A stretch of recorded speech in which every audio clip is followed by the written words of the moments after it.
संतप्त मानस शांत हूँ जिनके गुण के जान।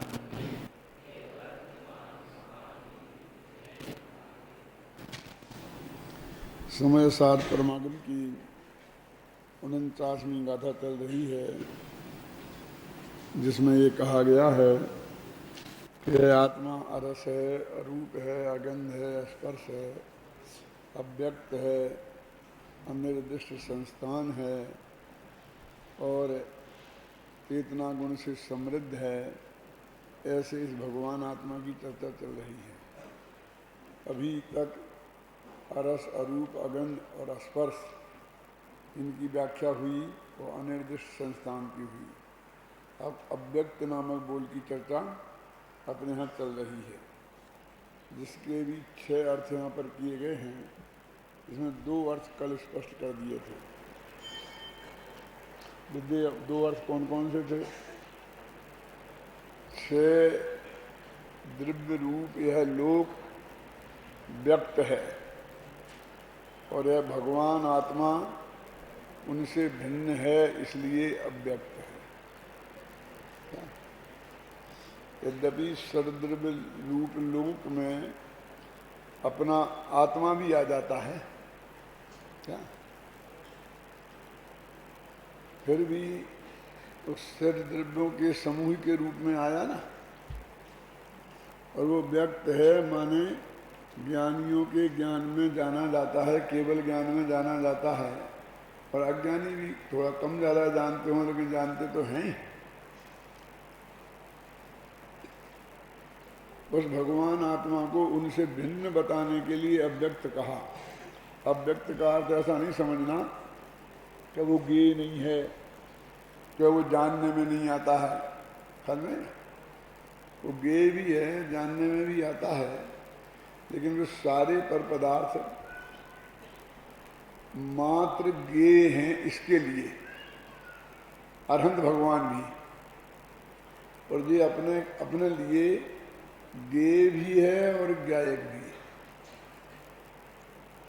इसलिए इसमें ज्ञेय भावों से भिन्नता को अव्यक्त कहा।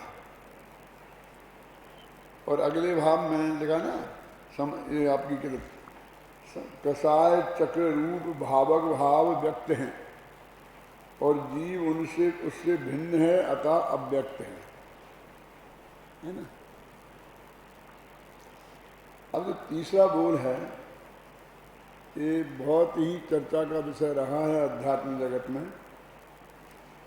क्योंकि इसमें क्या लगा, चित्त सामान्य में चैतन्य की समस्त व्यक्तियां निमग्न होने से जीव अव्यक्त है। अब ये क्या? चित्त सामान्य में चैतन्य की समस्त व्यक्तियां निमग्न होने से, व्यक्तियां माने होता है पर्याय, क्योंकि प्रकट होती है ना। और क्योंकि ये पर्याय द्रव्यार्थक नय का विषय जो द्रव्य है, इस पर्याय से जुदा है, इसलिए उसे अव्यक्त कहते हैं।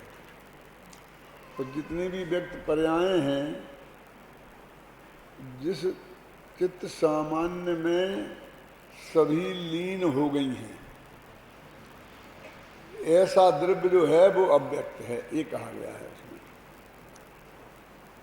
सोनगढ़ में एक चर्चा का विषय रहता है आज भी मुमुक्षुओं में, कि दृष्टि का विषय भूत भगवान जो आत्मा है, उसमें पर्याय शामिल हैं कि शामिल नहीं हैं। और ज़्यादातर यही रहता कि वो पर्यायों से भी पार है, पर्याय उसमें शामिल नहीं है। क्या? क्योंकि इस छंद में वह बात विशेष रूप से कही गई है, क्या, कि वे सारी व्यक्तियां जो पर्याय हैं, वो जिस द्रव्य में शामिल है वो द्रव्य अव्यक्त है। तो हर जगह तो पर्यायों को हटाते हैं और इसमें शामिल लिखी, इसलिए झगड़ा का विषय बनता है। इस तीसरे बोल के संदर्भ में तो मेरे साथ एक घटना घटी थी। जब भी ये प्रकरण आता है तो वो घटना सुनाए बिना मैं नहीं रह सकता हूँ। जब अंत समय में जब गुरुदेव श्री का 1 बरस रह गया था, समझ लो उनके स्वर्गवास के पहले, तो जो क्लास राम जी भाई लेते थे, अब उनके मुंह में दांत मांत कुछ नहीं रहे थे, बहुत बड़ी उम्र के हो गए थे, और वो क्लास में गुरुदेव भी बैठते थे, तो वो क्लास उनसे अब नहीं ली जाती थी। तो पहले साल तो वो लालचंद भाई को दी गई थी, लेकिन वो असफल हो गए, तो दूसरी साल मुझे वो क्लास दी गई। और जो गुरुदेव श्री भी आद्योपांत बैठते थे, और उसी हॉल में वो क्लास होती थी जहाँ गुरुदेव प्रवचन करते थे। अपने प्रवचन की गद्दी पर बैठे रहते थे वो, और वहीं बगल में ही एक छोटी सी चौकी लगाकर उस पर गद्दी लग करके क्लास लेते थे। उस क्लास में एक प्रकरण ये आया कि जिसमें मैंने ये कहा कि निर्विशेषो ही सामान्यम भवेत खर्वसान्मत। पूरा छंद ऐसा है कि सामान्य शास्त्र तो नूनम विशेषो बलवान भवेत, निर्विशेषो ही सामान्यम भवेत खर्वसान्मत। न्याय शास्त्र का छंद है, और इसका अर्थ ये है कि सामान्य विशेषों से रहित सामान्य गधे के सीन समान है। ऊपर की पंक्ति क्या है,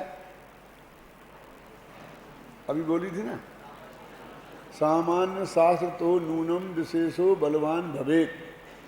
सामान्य कथन से विशेष कथन बलवान होता है। अब इसका अर्थ क्या है कि सामान्य कथन माने तत्वा सूत्र में सामान्य कथन है, और फिर सर्वार सिद्धि और राजवार्तिक में विशेष कथन है। यदि उसमें मतभेद खड़ा हो जाए, माने दोनों का अलग अलग अर्थ हो, तो झगड़ा खड़ा हो जाएगा। जैसे कि एक सूत्र है, पीत पद्म शुक्ल लेस्या द्विती से शेषु। इसका अर्थ है कि 2 युगलों में पीत लेस्या होती है, माने शुरू के 4 स्वर्गों में। फिर 3 युगलों में पद्म लेस्या होती है, माने 5 में, 6 में, 7 में, 8 में, 9 में, 10 में। और अंत के 4 स्वर्गों में शुक्ल लेस्या होती है। ये तत्वा सूत्र के सूत्र का सीधा सच्चा अर्थ है। जब सर्वार सिद्धि राजवार्तिक में इसका अर्थ किया गया, तो उन्होंने ऐसा किया कि पहले और दूसरे स्वर्ग में पीत लेस्या होती है, और तीसरे और चौथे में पीत और पद्म मिला के होती है। तो वहाँ शिष्य ने प्रश्न किया कि सूत्र में तो ऐसा है नहीं, और आप अपनी तरफ से क्यों कर रहे हो यार? सुनने का अन्य शास्त्रों में ऐसा है कि अन्य शास्त्र की थोड़ी सूत्र जी की टीका हो रही है, कि वो सामान्य कथन है और हम विशेष कथन कर रहे हो। तो उन्होंने कहा तुम विशेष क्यों कर रहे हो? क्योंकि हम टीका लिख रहे हैं, उन्हें सूत्र लिखना था। उन्होंने संक्षेप में बात कह दी, है ना। जैसे अपन बोलते हैं ना कि 2000 सागर के लिए ये 38 पर्याय में आता है, आता कि नहीं बोलते, कि नहीं बोलते? और फिर शास्त्र में गहराई में जाएंगे 2000 सागर से कुछ अधिक। अब हम कुछ अधिक बोलते ही नहीं है, तो हम झूठ बोल रहे हैं। इसे बोलते सामान्य कथन, और विशेष कथन में कुछ अधिक भी लगाएंगे तो दोनों कथन में मतभेद नहीं कहलाता है। ख्याल में है ना। ऐसा नहीं कि वो जिसने सामान्य कथन किया था वो झूठा है, कि जिसने विशेष किया वो झूठा है। तो अब दोनों में से बिल्कुल एक्यूरेट सही किसे माने? क्यों? तो वो कहते यहाँ है सामान्य शास्त्र तो नूनम विशेषो बलवान भवेत। सामान्य कथन से विशेष कथन बलवान होता है, माने जो दो कुछ अधिक लिखा है वो बिल्कुल एक्यूरेट कथन है। इस प्रकरण में ये बात लिखी है, समझे ना। सामान्य शास्त्र तो नूनम विशेषो बलवान भवेत। सामान्य शास्त्र से विशेष शास्त्र बलवान होता है। और क्योंकि निर्विशेषो ही सामान्यम भवेत खर्वसान्मत। यदि विशेषों से रह जो सामान्य है वो तो गधे के सिंह के समान है। कैसे? देखो, ये क्या है? हाथ। दूसरा हाथ, ये छाती, ये माथा, ये पैर, ये सब है ना, और शरीर के सबको मिला के अब इन हाथ पैर और इन सबको हटा दें और फिर शरीर देखें तो गधे के सिंह के समान होगा ना। अब समझ में आ गया ना? अब समझे, निर्विशेष वही सामान्यम भवेत खरविषाणवत का अर्थ समझ में आ गया। अब वो ये कहते हैं कि तुम्हें शरीर देखना है तो हाथ और पैर के रूप में मत देखो, उसे अखंड देखो तो शरीर है। खंड करते ही तो विशेष हो जाएंगे। सामान्य से शरीर देखना है ना, तो उसे हाथ पैरों में मत बांटो, तब वो दिखेगा।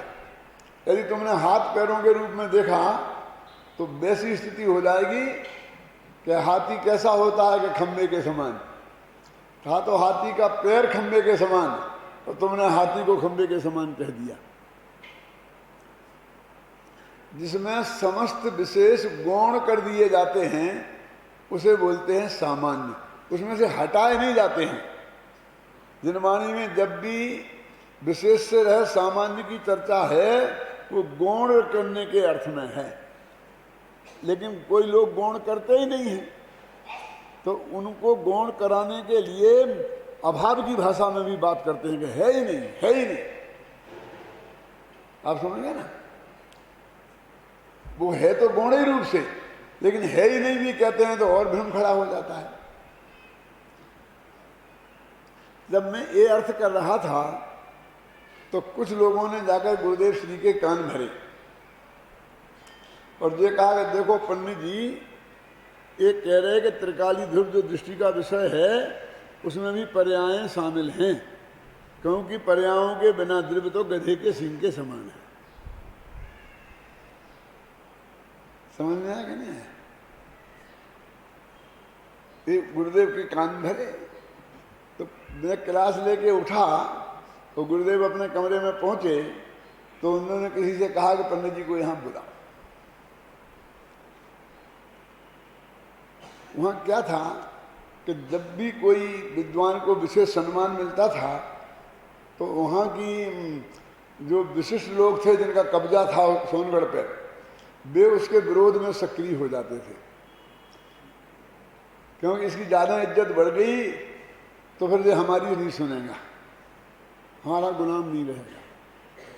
तो लालू भाई को साथ भी ऐसा ही हुआ था कि उनके विरुद्ध कान भर भर के गुरुदेव के जो कोई गलती शलती जो भी निकल गई होगी, और गुरुदेव ने एक आध दो कमेंट्स उनके विरुद्ध कर दिए कि भाई ये तुम्हारी बात सही नहीं थी, तो वो बस खुश हो गए सब, और दूसरे साल बेचारों की क्लास छूट गई। तो मुझे सारी स्थिति का पता था।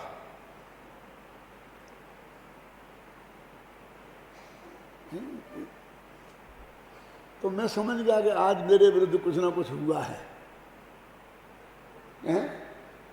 हवा में कुछ ना कुछ गड़बड़ी है।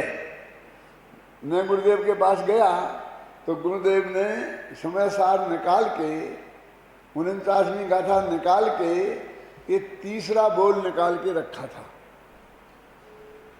और मेरे से बोले कि इसका अर्थ क्या है। संस्कृत की पंक्ति से इसका अर्थ क्या है, देखो इसमें पढ़ो संस्कृत की पंक्ति कहाँ है। चित्त सामान्य निमग्न समस्त व्यक्तित्वात्, है ना, है ना, इसका अर्थ क्या है। पुरुषोत्तम बाबू ये पूछा उनने मेरे से, मैंने कहा इसका अर्थ तो एकदम स्पष्ट है कि कोई बड़ी कठिन बात तो है नहीं, और ये तो हो नहीं सकता कि गुरुदेव को इसका अर्थ आता नहीं हो इसलिए मेरे से पूछा है। क्यों? फिर भी मैंने कहा अभी कोई तत्काल जवाब देना अच्छा नहीं है क्या। तो मैंने कहा गुरुदेव से जरा मैं देख करके शांत देख करके फिर मैं दोपहरी में आऊँगा, फिर आपको बताऊँगा।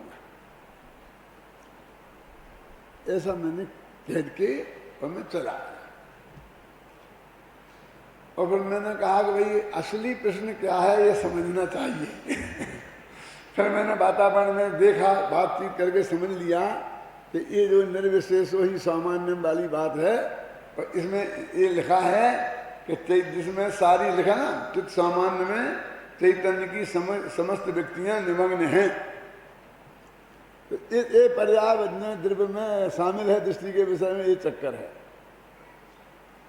तो मैं गया दोपहरी में और मैंने जो कहा था वो पूरा सुनाया गुरुदेव को। गुरुदेव ने हालांकि सुना ही था, वे तो बैठे ही थे क्लास में।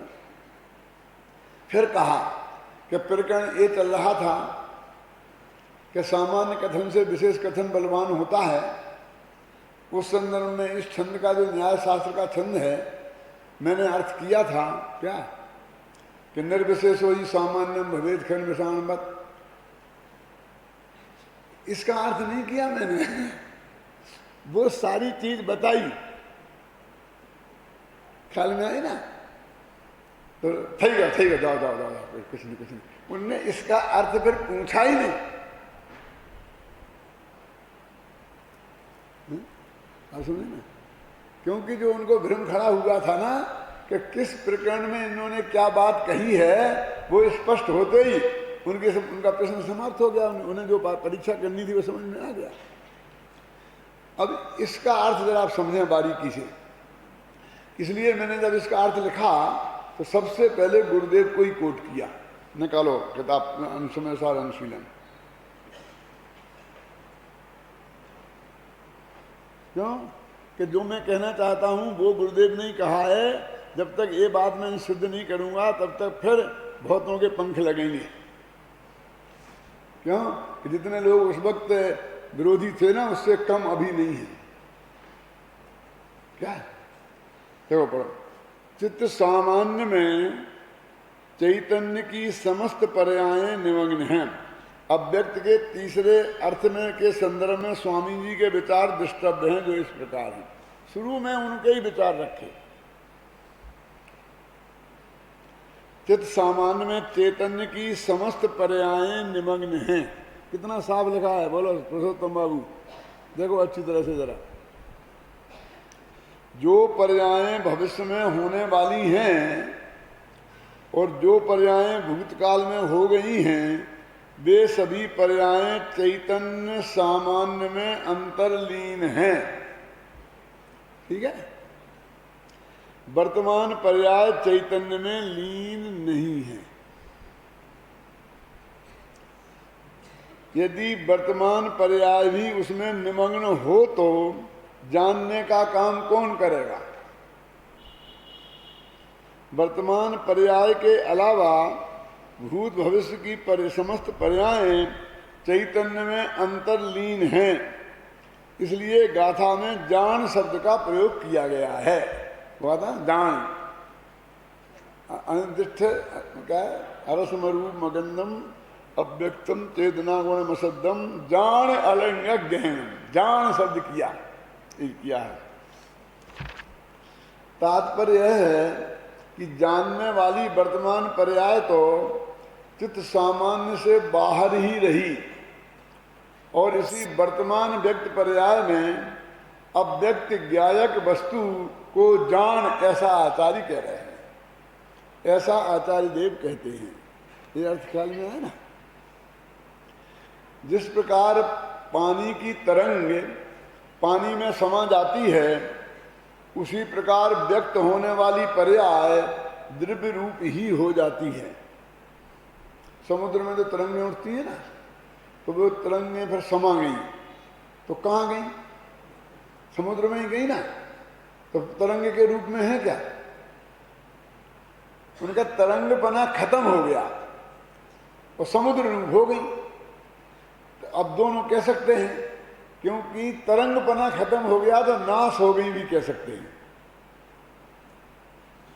और वो कहीं गई नहीं है, वो समुद्र में ही समाई है। इसलिए हम ये भी कह सकते हैं कि वो समुद्र में समा गई, कोई नष्ट नहीं हुई। ख्याल में है कि नहीं? पर्दे पर एक आया आदमी, यह नाटक कर रहे हैं ना, श्रीपाल आया, और श्रीपाल का जो दृश्य खत्म हुआ, पर्दा गिरा, अब वो उठ के चला गया। वो चला गया तो मर गया क्या? क्यों? तो ये कहेंगे कि यहाँ से खत्म हुआ, खत्म, अब दूसरा देश आएगा। अब उसको खत्म होना भी कहते हैं और नहीं खत्म होना भी कहते हैं। अब तुम समझो क्या पोजीशन है, हम क्या करें। इसी तरह जब निर्मल पर्याय प्रकट होती है तब वह क्षयोपशम, छायक या उपशम भाव रूप होती है, परंतु अंदर जब द्रव्य में व्यय होकर समा जाती है तब वह पारिणामिक भाव रूप ही हो जाती है, अर्थात उदय उपशम क्षय या क्षयोपशम रूप नहीं रहती। ये स्थिति है। गुरुदेव ने स्पष्ट किया ना कि जो पर्याय अंदर गई तो पर्याय रूप नहीं रही ना। तो पर्याय के तो चार भेद हैं, क्षय, क्षयोपशम, उपशम और उदय, तो नहीं रही। तो फिर कौन से रूप रही? तो द्रव्य क्या है? पारिणामिक भाव, तो वो पारिणामिक भाव रूप हो जाता है। जितनी पुरानी पर्याय हैं वे द्रव्य में से निकल गई माने वर्तमान में नहीं है, उदय रूप, लेकिन उसी द्रव्य में समा गई, क्योंकि निकलती जाएंगी तो उतना द्रव्य खत्म होता जाएगा। द्रव्य तो अनादि अनंत, अनादिकाल से लेकर अनंत काल तक की समस्त पर्यायों का अखंड पिंड है ना। और यदि वो पर्याय खत्म हो जाए तो उतना द्रव्य खत्म हो जाएगा कि नहीं हो जाएगा? क्या तो तुका समझ में आती बात? नहीं आई है ना। अब इसमें सारे प्रश्न खड़े करते हैं जो लोग उठाते हैं वो सब। स्वामी जी ने स्पष्टीकरण तो बहुत अच्छा किया है, परंतु शिष्य का प्रश्न है।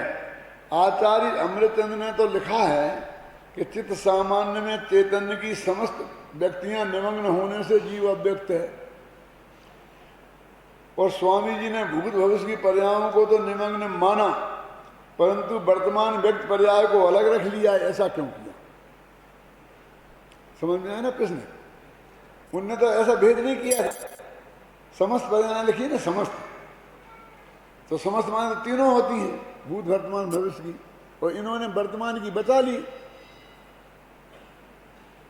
अब इतने साफ है कि वे अंतर निमग्न हैं, तो वर्तमान की पर्याय निमग्न है ही नहीं, तो निमग्न पर्यायों को ही तो शामिल किया है ना। हल में है ना। देखो उत्तर, अव्यक्त विशेषण में व्यक्त पर्याय को कैसे शामिल किया जा सकता है? ये जो अव्यक्त हो गई पर्याय उनको तो शामिल किया। अब वर्तमान की पर्याय तो व्यक्त है और विशेषण ही अव्यक्त है, उसे शामिल कर लें तो वो अव्यक्त कैसे रहेगा? ख्याल में है ना। भूत व भविष्य की पर्याय भी पर्याय रूप में शामिल नहीं की गई हैं। देखो उन्होंने पर्याय, इतनी पर्याय तो शामिल हो गई, फिर पर्याय से रहे द्रव्य कहते हो, क्योंकि दृष्टि के विषयभूत त्रिकाली ध्रुव आत्मा में छायक, क्षयोपशमिक, औपशमिक और औजक भावों को तो शामिल किया ही नहीं जा सकता। आत्मा को जानने वाली वर्तमान पर्याय क्षयोपशम भाव रूप है, अतः उसे दृष्टि के विषयभूत भगवान आत्मा में शामिल करने का प्रश्न ही उपस्थित नहीं होता। तो उनको कहाँ शामिल किया? वो तो पारिणामिक भाव रूप से परिणमित हो गई, वो छायक भाव रूप से नहीं है, वहां उदय भाव रूप से नहीं है। तीन कालों में भूत भविष्य की पर्याय तो पारिणामिक भाव रूप से शामिल हो गई और वर्तमान पर्याय अलग रह गई। फिर आत्मा त्रिकाली कैसे रहा? दुकाली रहा। आप समझ में आए ना? दो काल हमेशा में त्रिकाली कैसे रहा? आप जानते हैं पंजाबियों में दो दल हैं, एक दल का नाम है अकाली दल और दूसरे का नाम है निरहंकारी। सुने ना, नाम सुने कभी? ये जो पगड़ी बांधते हैं ना, जो नीली पगड़ी बांधते हैं वे निरहंकारी हैं, और नीली पगड़ी से अलग तरह की जो पगड़ी बांधते हैं वो अकाली है। जैसे अपने दिगंबर सितंबर का भेद है ना, ऐसा पंजाबियों में, सिखों में भी दो भेद हैं। एक का नाम है अकाली दल, अकाली, और दूसरे का नाम है निरहंकारी।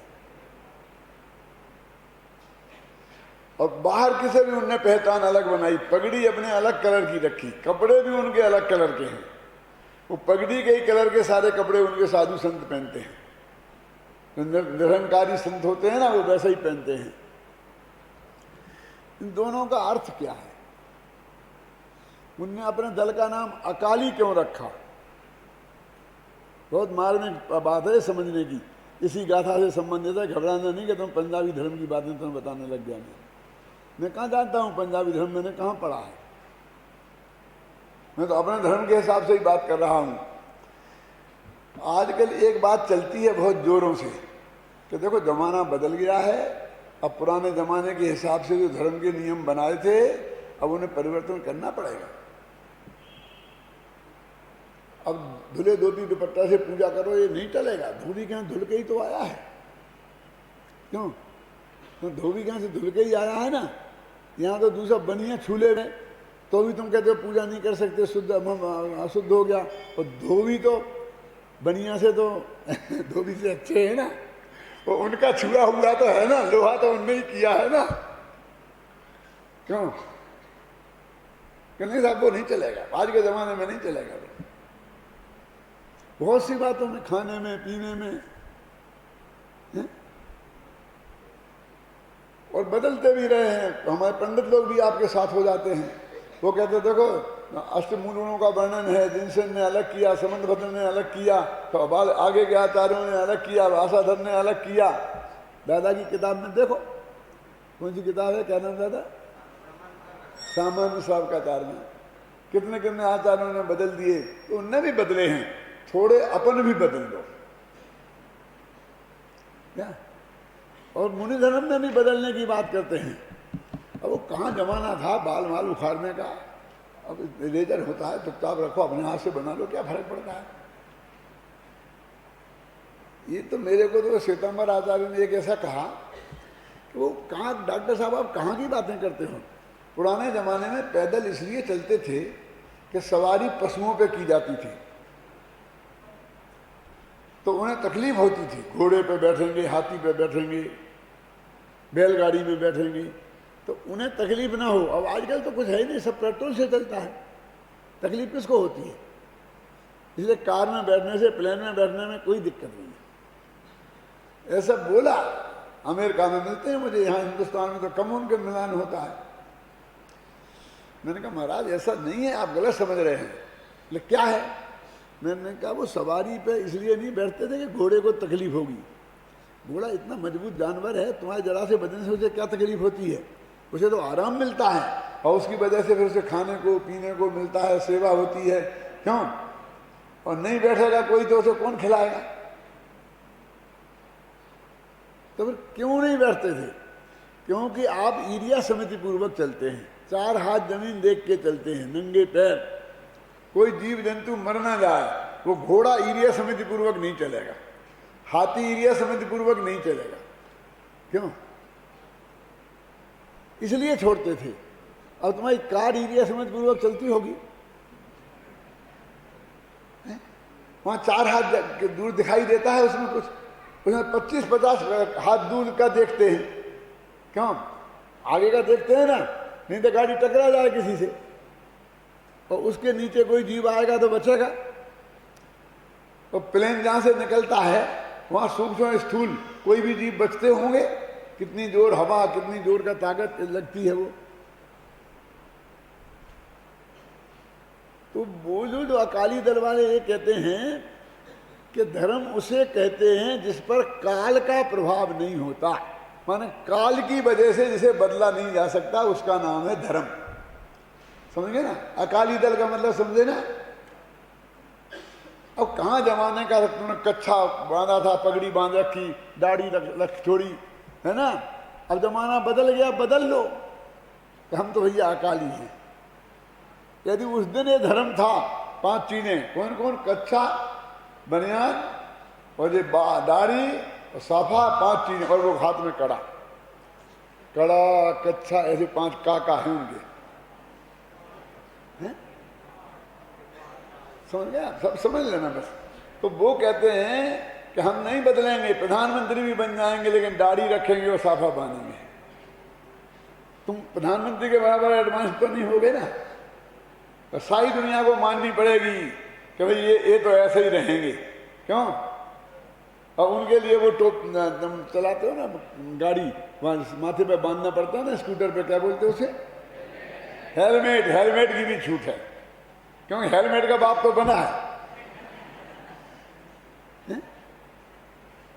तो वो कहते हैं कि काल का जिस पर प्रभाव नहीं पड़ता, काल के हिसाब से जिसको बदला नहीं जाता, इसलिए नाम है अकाली। समझे ना। और निरंकारी का क्या अर्थ है? अपन कहते हैं ना पर पदार्थों में अहम बुद्धि, अहम बुद्धि को क्या बोलते हैं? अहंकार बोलते हैं ना, अहंकार ममकार। तो कहते हैं कि पर्यायगत योग्यता के कारण घमंड करना, उसमें अहम करना, ये अच्छा नहीं है। अपन तो भगवान के अंश हैं, परम पिता तो परमात्मा तो वो है, हम उसके सामने क्या है? हम तो तुच्छ हैं। कौन सा? राम सो बड़ो है कौन, और मोसो कौन छोटो, और राम सो खरो है कौन, मोसो कौन खोटो। तुलसीदास जी का ये दोहा है। वो कहते हैं दीन भाव की भक्ति, भक्ति का उत्कृष्ट रूप क्या है? कि हम सबसे छोटे दिखें और भगवान सबसे बड़ा दिखे। भगवान से बड़ा दुनिया में कोई नहीं दिखे और अपने से छोटा कोई नहीं दिखे, बस वो। इसलिए वो दीन भाव की भक्ति बोलते हैं उसे। और सूरदास की भक्ति है सखा भाव की भक्ति। तो भगवान तो हमारे दोस्त हैं, इसलिए वे डांट फटकार भी देते हैं, कभी कभी रूठ भी जाते हैं भगवान से, दो चार खरी खोटी भी सुना देते हैं भक्ति भक्ति में। तुलसीदास के बस की ये नहीं है, वे तो हाथ ही जोड़ के खड़े रहेंगे। ख्याल नहीं ना। थोड़ा हिंदी साहित्य पढ़ते हो कि नहीं पढ़ते हो? कुछ अंदाजा लगता है कुछ मैं क्या कह रहा हूं? समझे ना। तो वो ये कहते हैं कि अहंकार नहीं करना, क्योंकि हम तो परमात्मा के अंश हैं, उसके सामने हम हैं क्या? वे निरहंकारी हैं। अपन लोग अपन अकाली भी है और निरंकारी भी है। अहंकारी क्यों है, अकाली क्यों है? क्योंकि हम काल के द्वारा खंडित नहीं है। क्या? भूत भविष्य वर्तमान, ये तीन काल में हम खंडित नहीं हैं। हम तो अनादि अनंत हैं, तो काल से अखंड हैं, इसलिए हम अकाली हैं। और हमारा शरीर आदि परद्रव्यों में अहंग नहीं है। त्रिकाली ध्रुव भगवान आत्मा में अहंग है, इसलिए हम अहंकारी निरहंकारी हैं। क्या?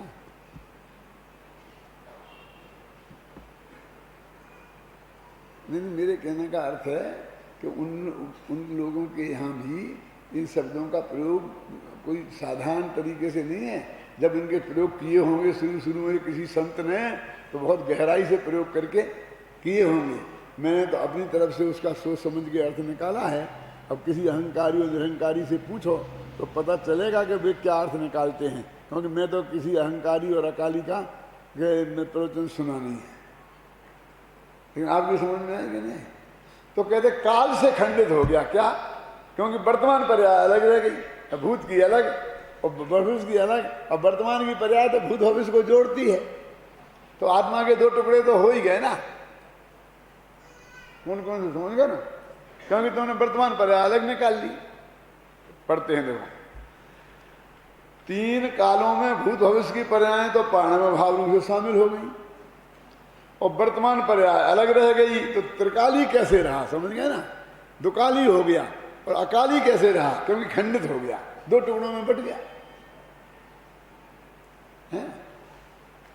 अरे भाई, पारणिक भाव पर्याय रूप नहीं है, द्रव्य रूप है। अतः वह सदा त्रिकाली ही होता है, क्योंकि वो भूत भविष्य की पर्यायें पारणिक भाव रूप से शामिल हुई हैं। समझ में आया ना? समझ में क्या? और वर्तमान की पर्याय पारणिक भाव हो नहीं सकती, इसलिए शामिल नहीं हुई। हम क्या करें? और पारणिक भाव त्रिकाली होती है, तो वो शामिल हो गया, तो वो तो अंदर तो त्रिकाली पड़ा ही हुआ है। ख्याल में है ना? देखो, हरियाणा के मुख्यमंत्री थे पहले भजन लाल, उनका एक बेटा था, क्या नाम था उसका, चंद्रमोहन, नाम सुना कि नहीं सुना? और वो भी उप मुख्यमंत्री था हरियाणा का। एक मुसलमान लड़की थी, वो थी IAS ऑफिसर, कलेक्टर वलेक्टर रही होगी जो कुछ भी, उससे उसका लव हो गया, प्रेम हो गया। सच्ची कहानी है, मैं तो उदाहरण के लिए बताता हूं। तो उसने कहा कि अभी उसकी तो शादीशुदा था, बाल बच्चे वाला था, तो हिंदुओं में रह करके तो 2 शादी कर नहीं सकते हैं, पुरानी को तलाक देना पड़े।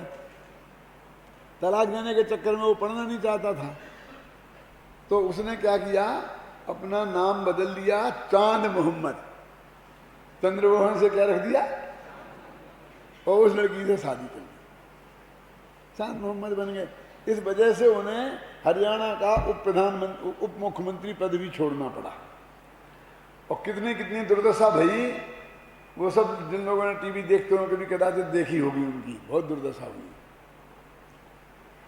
अब फिर बाद में बदल गए कि नहीं नहीं मैं तो चंद्रमोहन ही हूं, मैंने नहीं बदला। तो उसने बहुत हल्ला गुल्ला किया। क्यों? फिर जब ज्यादा तकलीफ खड़ी हुई तो फिर चांद मोहम्मद बन गए। 2-4 दफा ऐसी हुई तो बहुत दुर्दशा दोनों तरफ से हुई। अब मुसलमानों के नेताओं ने भी कहा कि इसने धोखा दिया है हमारे मुस्लिम धर्म को, इसलिए हम मुसलमान मानने को तैयार नहीं है। हिंदू नहीं मानने को तैयार है क्योंकि मुसलमान बन गया, मुसलमान मानने को तैयार नहीं है क्योंकि ये पलटा पलटी बहुत करता है। अपने विषय कसाय के पोषण के लिए मुसलमान बना है, धर्म के लिए तो मुसलमान बना नहीं। अब मैं आपसे ये कहना चाहता हूं क्या कि वो जो मुसलमान बना तो हिंदू था ना, तो हिंदू मुसलमान में शामिल हुआ है कि मुसलमान में शामिल हुआ है? मेरा प्रश्न समझना, मैं क्या कहना चाहता हूं, इस गाथा से क्या संबंध है उसका? समय हो गया, देखो अब समझ में आया ना, मैं कहता हूं कि फिर सुनना। क्यों? मुसलमानों ने तब अपने में शामिल किया जब वो चांद मोहम्मद हो गया। उनने हिंदू को मुसलमान कहां बनाया? उनने तो अपने में चांद मोहम्मद को शामिल किया। तो द्रव्य ने अपने में पर्याय को कहां शामिल किया? वो तो उदय भाव रूप होती है, क्षोभ संभाव रूप होती है। उनने तो अपने में किसको, पारणमिक भाव को शामिल किया, तो वो पर्याय पहले ही पारणमिक भाव बन गई। वो हिंदू मुसलमान बन गया तो मुसलमान ने तो मुसलमान को शामिल किया, हिंदू को शामिल नहीं किया। अब थोड़े तुम पीछे जाके देखते हो तो तुम्हें लगता है हिंदू को शामिल किया। समझ में आया कि नहीं? मानो उस लड़की से शादी किसने की? चंद्रमोहन ने, कि चांद मोहम्मद ने? पहले धर्म बदला तो बाद में शादी की। समझ में आई ना आपकी में? तो क्या हमने क्या किया? हम तो कुछ नहीं किया। समझ में आया नहीं? तो वो कहते हैं वो पर्याय पारणमिक भाव रूप हुई तब त्रिकाली में शामिल हुई, उसके बिना शामिल नहीं हुई।